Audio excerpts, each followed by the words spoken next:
dal Baltico alla Bretagna. È arrivato alla terza edizione perché ha aggiunto altre 80 pagine di studi di ricerca, perché lui non gira per tutta Europa, ma in cerca delle novità. Nel senso che nei suoi studi ha scoperto una certa proliferazione del nome Veneto, Veneti, Enetoi, eccetera eccetera, facendo apparire poi alla fine che il popolo più antico d'Europa erano i Veneti. Quindi lui parlerà meglio di me, sicuramente parlerà anche in italiano, parla di altro, no? Parla di altro, non capisce. Dopodiché parlerà della valle, mi pare, Giovanni, sulla praticamente il sistema che la Scozia sta studiando per liberarsi dall'Inghilterra. Walter sapeva benissimo Braveheart, che è una storia antica, vecchia, e quindi la Scozia è più avanti di noi altri. Stamattina qualcuno si è dimenticato di nominare la Groenlandia, Greenland. La Groenlandia è andata fuori dalla Danimarca con un plebiscito, con un referendum nel quale hanno votato tutti sì, vogliamo andarcene, quindi si sono staccati dalla Danimarca senza colpo ferire. Mi lascia la parola a Piero Favero, che conosce da un bel po' di anni, e mi ritengo suo amico, grazie.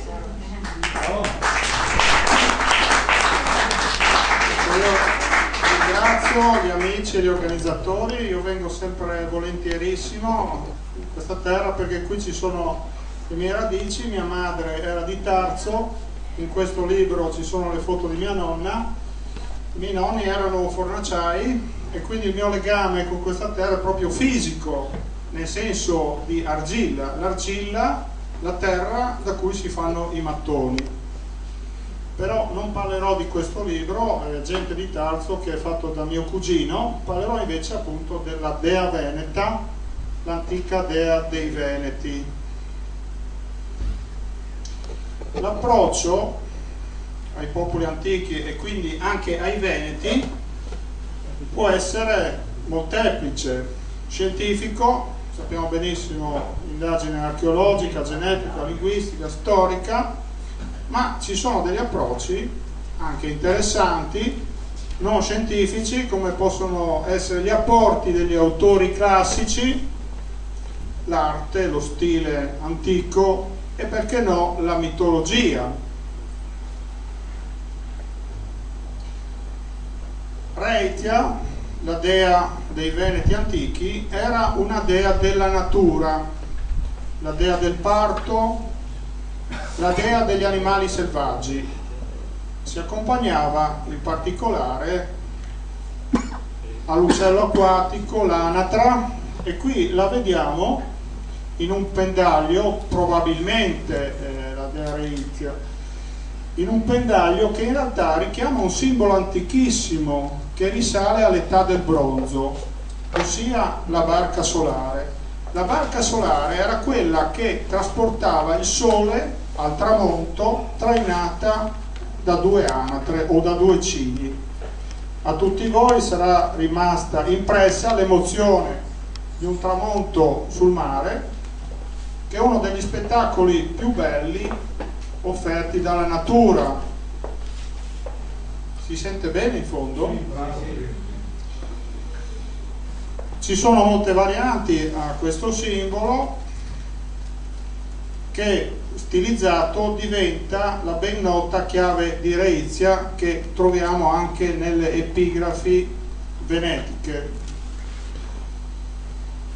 Molte varianti, notate al centro una croce dentro il cerchio, quella che solitamente viene chiamata croce celtica. In realtà già nell'età del bronzo esisteva questo simbolo che poi diventerà qualcosa di simile a livello della chiave di Rhetia che vedete in basso.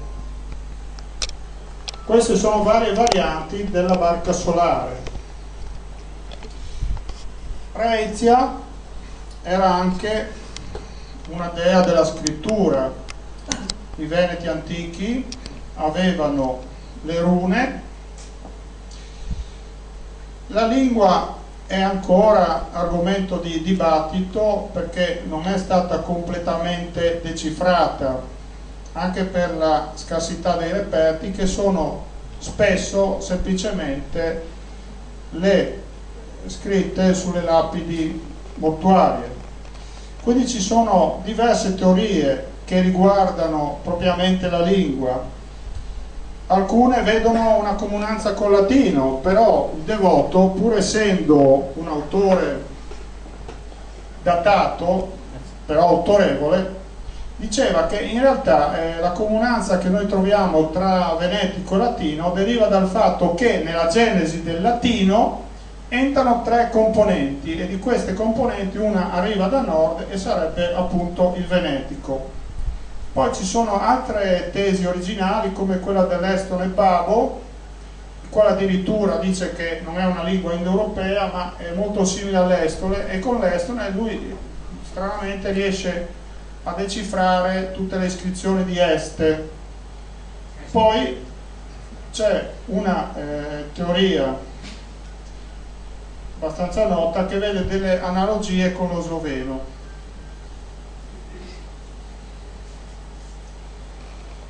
Ovviamente l'incertezza che c'è sulla lingua dei Veneti antichi rispecchia anche, possiamo dire, il mistero dell'origine dei Veneti antichi.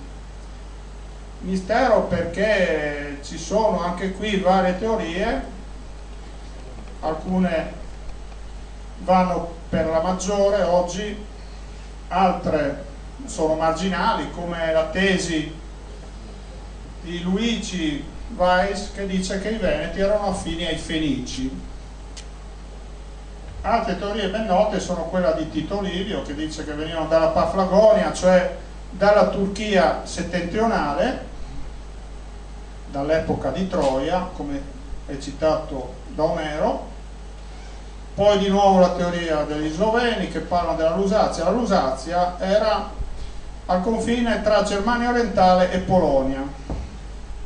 Poi di nuovo Andres Pavo, l'estone, che invece di identificare una specifica regione geografica parla di una via, cioè ha una concezione dinamica, la via dell'Ambro occidentale.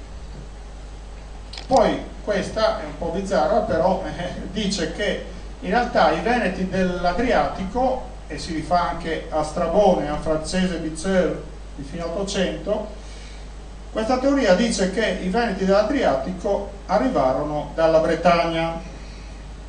Poi altre teorie, ovviamente, meno note, e quella che va per la maggiore adesso presso gli studiosi è quella abbastanza condivisa di un'origine dall'Europa centrale. Il Villard è un indoeuropeista, un linguista. E poi un'ultima idea è quella, diciamo, della via pontobaltica, cioè quella che va dal Mar Nero al Baltico.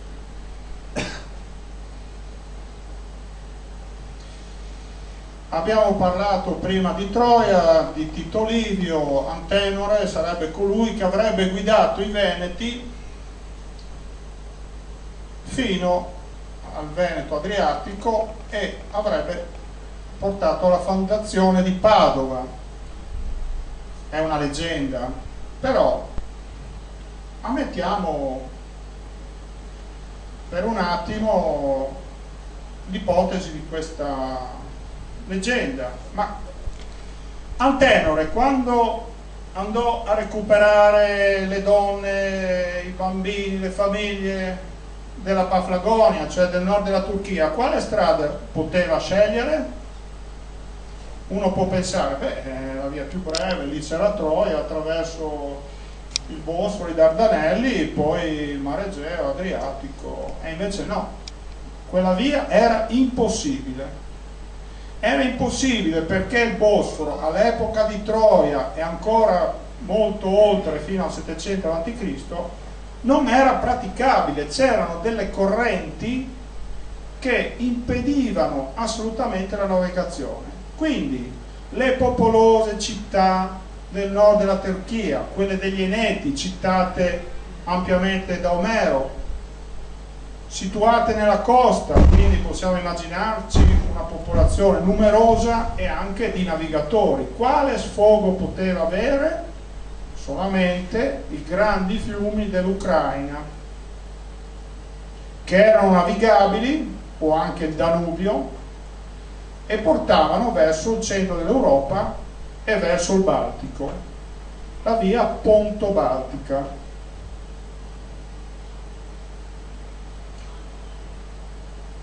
Omero appunto cita questi Eneti che avrebbero partecipato alla guerra di Troia, e qui si intrecciano delle parentele abbastanza strane. Chi era il nonno di Agamennone, colui che pose l'assedio a Troia? Era il re Pelope. E Pelope chi era? Il re dei Veneti. Era il re dei Veneti della Paflagonia. Certo, un argomento affascinante quello della guerra di Troia. Ci sono delle interpretazioni anche curiose, come quella di Felice Vinci, che è un fisico nucleare di Roma che ha trovato tutta una serie di incongruenze a livello geografico, a livello astronomico, climatico, per cui secondo lui la guerra di Troia ebbe come ambiente non l'Egeo, bensì il Baltico.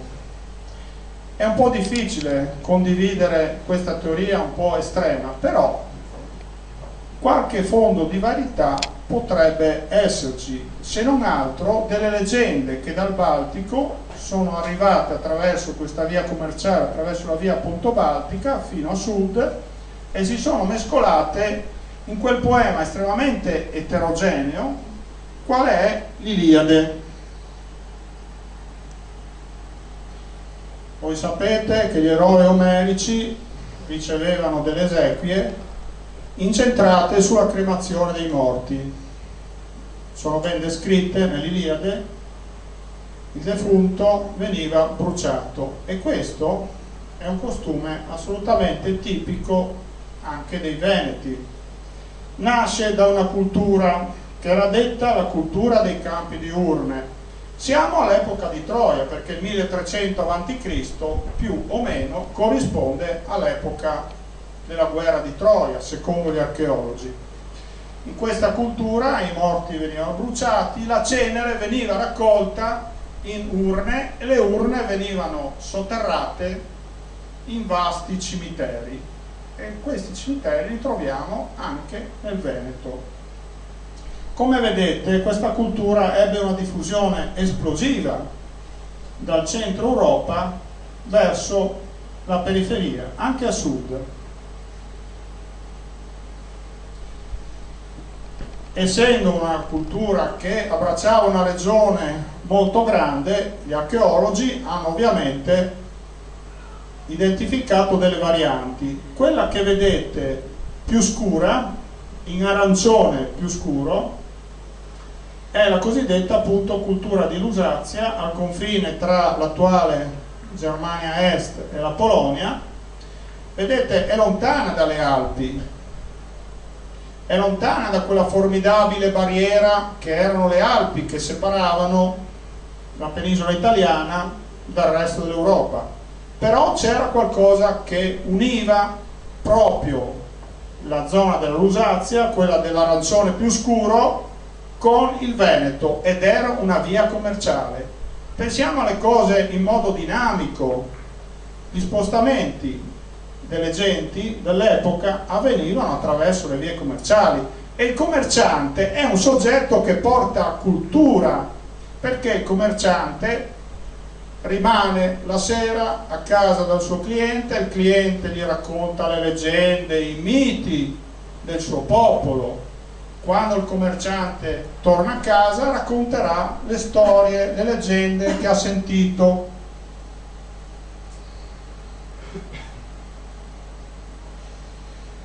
E quindi questi scambi commerciali ma anche culturali sono durati per la bellezza di 800 anni. Io penso che in 800 anni qualche tratto comune culturale venga effettivamente scambiato.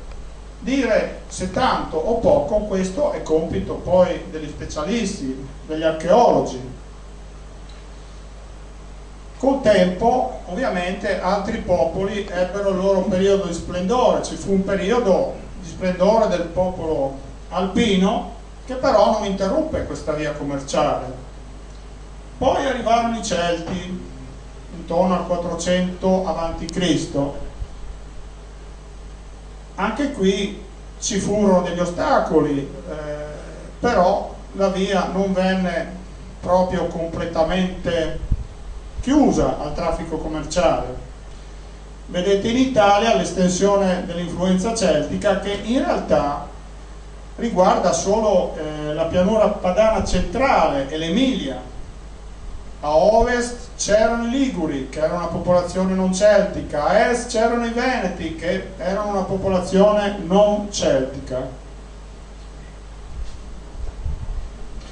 Poi invece ci fu un momento in cui questa via venne proprio interrotta, nel senso che un altro popolo, i Germani, occuparono le zone ricche dei depositi d'ambra, per cui vedete Venede con la freccia blu, questi veneti della Polonia furono spostati più a est e i germani si impossessarono dell'ambra, per cui i veneti dell'Adriatico continuarono a commerciare l'ambra, però arrivarono fino in Pannonia, che è l'attuale Ungheria, e si trovarono a dover commerciare l'ambra non più con i veneti della Polonia, ma con i germani.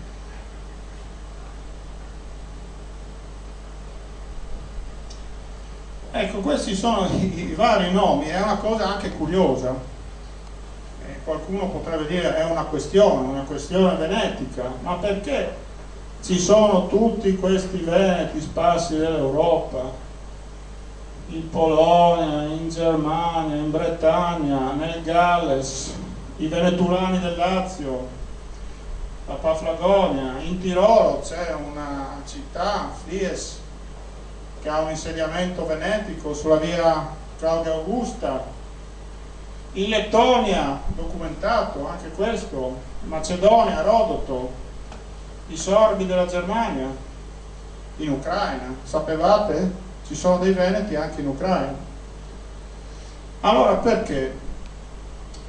Ufficialmente la risposta è inflessibile da parte degli ambienti accademici, è solo un caso, un puro caso, potrebbe anche essere vero. La spiegazione di questo caso è che questi vari nomi hanno una radice indoeuropea comune, ven, una radice ven. Però a me sorprende un fatto, che l'interpretazione di questa radice ven non sia univoca, cioè ci sono almeno 10 diverse interpretazioni ed alcune antitetiche, cioè c'è chi dice che significa conquistatori vittoriosi e chi dice invece amati, amabili. Io sono abituato a un discorso scientifico in cui esiste un'unica interpretazione che vale per tutti e non 10 interpretazioni diverse. Però potrebbero avere anche ragione, chi lo sa. Certo che dovrebbero spiegare un'altra cosa, come mai questi nomi venetici non sono distribuiti a caso in giro per l'Europa, ma seguono una linea, sono i punti di una linea, e questa linea, guarda caso, è la via dell'Ambra. Aveva due varianti, una variante che scendeva per la Germania e per la Baviera, dove c'erano i Vindelici, dove c'era l'Acus Venetus, e l'altra invece che attraversava Slovacchia e Slovenia, arrivava ad Aquileia più tarda. E questo è un qualcosa che ha delle testimonianze storiche variamente interpretate. Comunque Plinio diceva: i Veneti sono i commercianti che hanno resa famosa l'Ambra, che è una resina prodotta da conifere che vivevano 60 milioni di anni fa in Scandinavia. Una resina pietrificata, per cui alle volte trovate degli insetti o addirittura delle lucertoline dentro l'ambra. Dunque questi veneti commercianti d'ambra li troviamo nel Baltico. Questa è una mappa di Tolomeo, c'è il Golfo Venetico, la città di Veneta, che era ben nota anche agli arabi, era una città commerciale. Questo è un dio, una divinità di questi veneti, chiamiamoli, del Baltico, della zona della Vistola. Come vedete c'è l'uccello vicino alla testa, attenzione, acquatico, il leone. E questo culto, antichissimo probabilmente, continuò fino a quando l'ultimo tempio ad Arcona sul Baltico venne conquistato e sottomesso. Era l'anno 1169 d.C. Pensate quanto a lungo si era protrattato il paganesimo, e quindi sarà l'ultimo atto di un argomento di cui nessuno estremamente parla, che però è ben documentato da centinaia di testimonianze storiche, che è il grande capitolo delle persecuzioni contro i pagani, che iniziò nei primi secoli d.C., persecuzioni molto violente, che si conclusero appunto nel 1169, dopo 1000 anni. Questi ultimi vendi della Polonia furono appunto sottomessi, schiavizzati, col pretesto che erano ancora pagani, quindi ci fu una crociata proprio contro di loro, motivata anche dal desiderio di impossessarsi delle loro terre, delle loro ricchezze. Il residuo fossile, possiamo dire così, di questa antica popolazione lo troviamo in Sorbia, tra Sassonia, Cechia e Polonia, i cosiddetti sorbi, che hanno, curiosamente per inciso, la L evanescente, vedete in Bea Voda, che assomiglia un po' alla L evanescente veneta.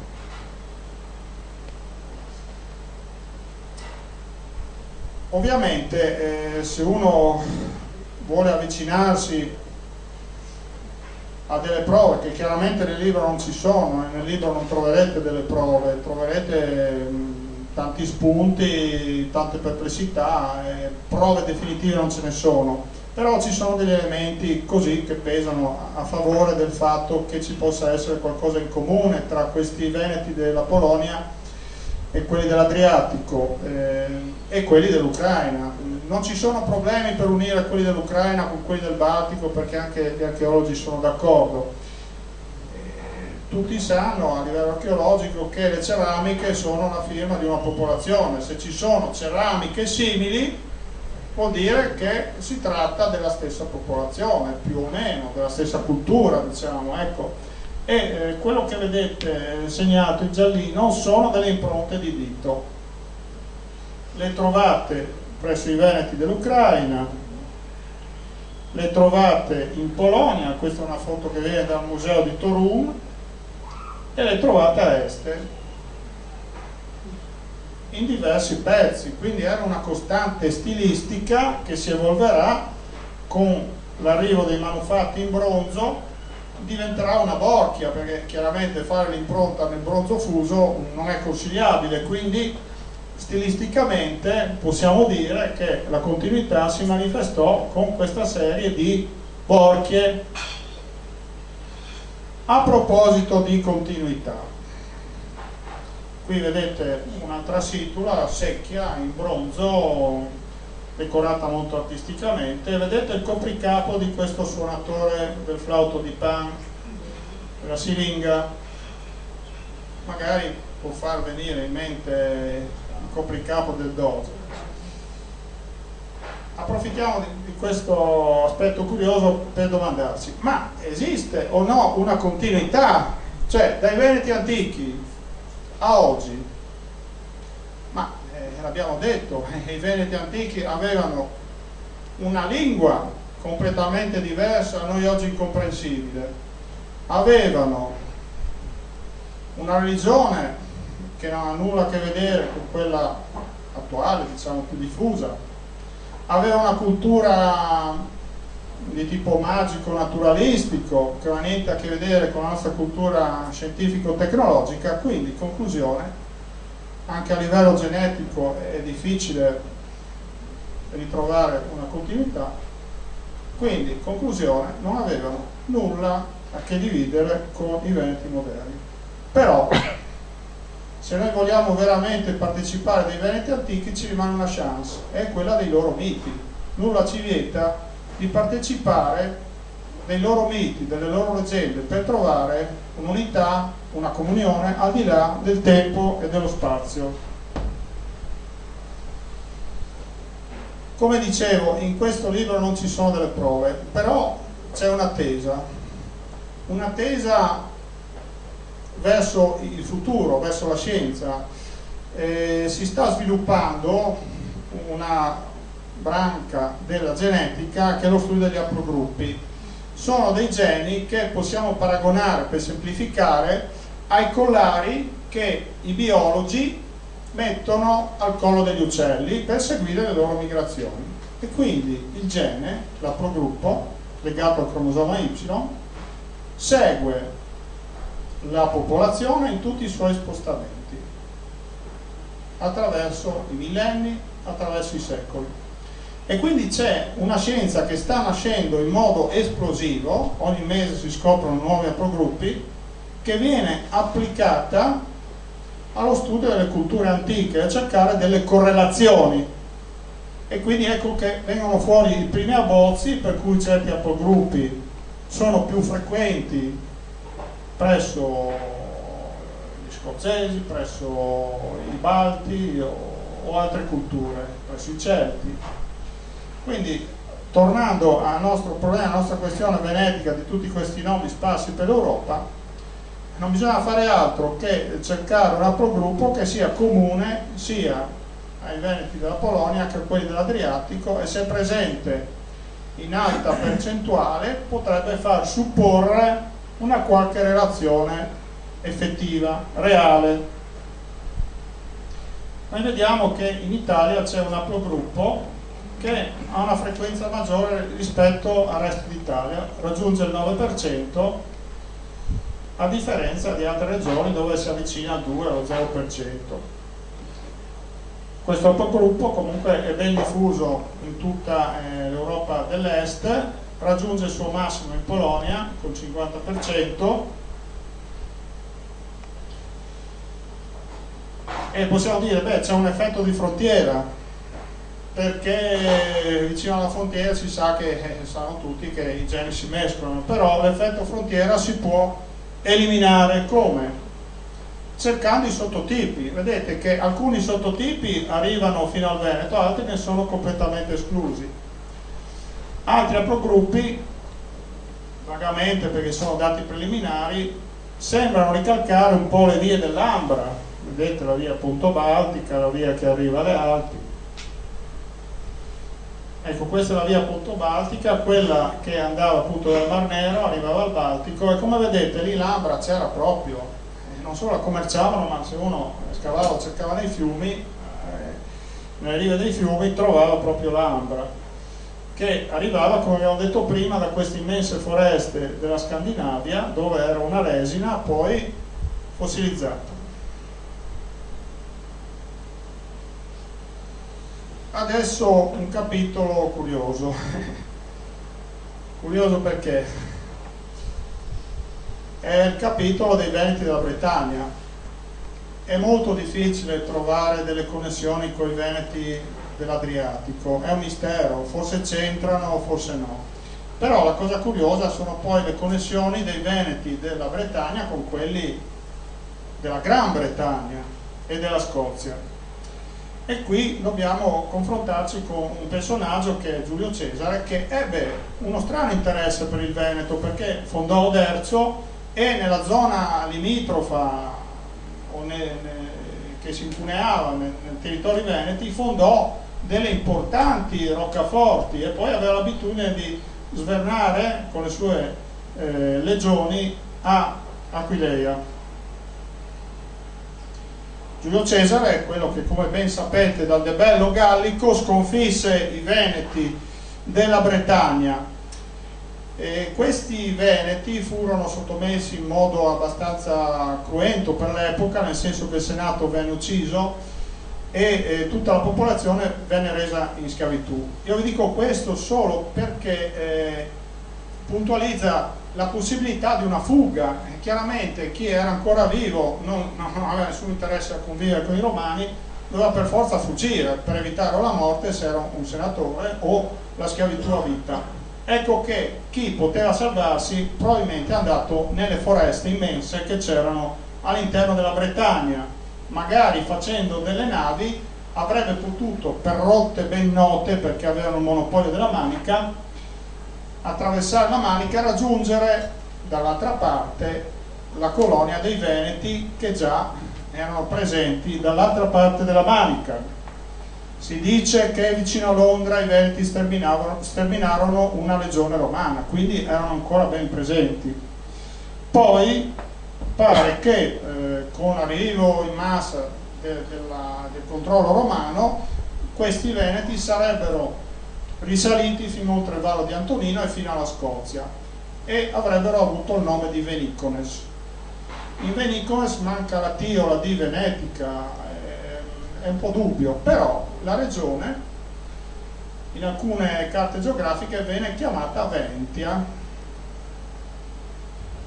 Poi quando i romani si ritirarono è chiaro che questi veneti, chiamiamoli Venicones, della Scozia cercarono terre più fertili, scesero a sud con Re Cunedda e si insediarono nel nord del Galles, dove fondarono un regno che ebbe grande splendore, il regno del Gwynedd, che è un nome evidentemente di tipo venetico. Combinazione vuole, ma vi dico è una coincidenza tutta da esplorare, in quelle regioni, proprio nel Galles del Nord, c'era l'ambiente in cui si sviluppò il mito di Re Artù, sia nel Galles del Nord sia nella Bretagna, combinazione dove c'erano popolazioni con un nome venetico.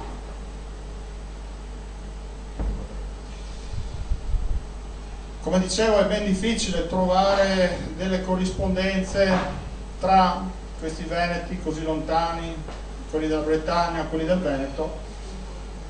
Ho trovato poco, quando sono stato in Bretagna ho trovato questa statua precristiana in cui una dea che ha questo atteggiamento di abbraccio, no? Vedete, come se abbracciasse qualcosa, che poi si ritrova anche in epoca romana.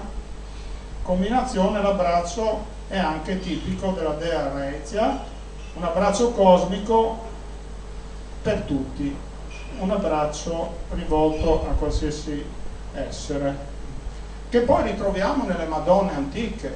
Se voi fate attenzione, nelle Madonne bizantine c'è lo stesso atteggiamento particolare delle mani, che è sempre una specie di abbraccio. Quindi Rhetia era una dea con vari aspetti, e uno degli aspetti principali del culto, e quindi probabilmente anche di Rhetia, era il culto del fuoco, perché i roghi votivi erano proprio il centro, la manifestazione più importante del culto. Cosa è rimasto di questo antico culto? Forse niente, forse una specie di istinto è quello che spinge nelle tradizioni popolari la gente ad accendere dei fuochi ed associarli ad un'entità femminile, la veccia. Perché lo fanno? Se lo chiedete non sanno rispondere, lo facevano e quindi continuiamo anche noi a farlo. Nel mio libro c'è anche una parte che riguarda le tradizioni popolari, che ho sviluppato insieme a mia moglie, che ha proprio in questo mese ristampato e diffuso in tutte le librerie, anche le librerie del Veneto, un libro sulle tradizioni popolari della Carnia, che è la montagna friulana, ed è un libro che trova molte analogie, perché anche in Friuli c'è, non c'è la veccia ma c'è la femminute, che praticamente cambia il nome ma la sostanza è la stessa. Il libro lo trovate anche qui nel tavolino se vi interessa. La Dea Veneta è un libro per tutti, per i ragazzi del liceo, particolarmente per gli universitari, perché ho visto che la libreria a Padova, quella vicino all'università, è quella che ha venduto più copie, ma è anche un libro per le persone più mature che hanno un senso critico, perché alla fine non c'è nessuna verità, la verità è quella che il lettore da giudice decide. Ed è un libro dedicato in particolare a tutte le donne venete, compresa mia moglie che per metà è veneziana. Ecco, e vi ringrazio.